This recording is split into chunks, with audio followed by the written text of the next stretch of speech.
যখন তুমি নিজের রক্তের মানুষের দ্বারা কষ্ট পাবে, তখন তুমি একবার নবী ইউসুফ আলাইহিস সালামের কথা মনে করো। তিনি কিভাবে নিজের ভাইয়ের দ্বারা প্রতারিত হয়েছিল।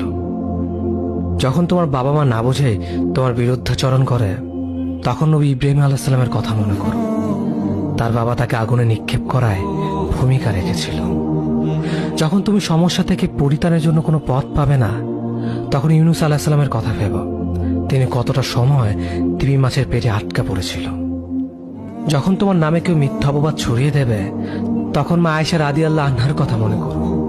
তার নামে পুরো শহর জুড়ে কুৎসা রচনা করা হয়েছিল। যখন তুমি অসুস্থ ব্যথার যন্ত্রণায় কাতরাতে থাকো, তখন নবী আইয়ুব আলাইহিস সালামের কথা ভেবো। তিনি ভয়ঙ্কর এক ভাইরাসজনিত রোগে আক্রান্ত হয়ে তোমার থেকে বেশি কষ্ট পেয়েছিল।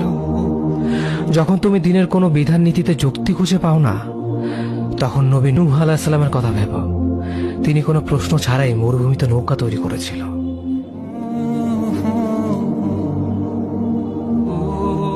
যখন তুমি আত্মীয়স্বজন, পরিবার, বন্ধু বান্ধবের কাছে হাসির পাত্রে পরিণত হও, তখন তুমি শেষ নবী হযরত মুহাম্মদ সাল্লাল্লাহু আলাইহি ওয়াসাল্লামের কথা ভেবো।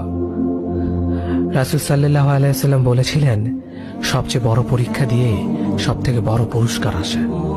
যখন আল্লাহ কাউকে ভালোবাসেন, তখন তাকে পরীক্ষা করেন, এবং যে এই পরীক্ষাগুলো মেনে নেয়, সে আল্লাহর সন্তুষ্টি অর্জন করে। আর যে অভিযোগ করে, সে তার ক্রোধের পাত্র হয়।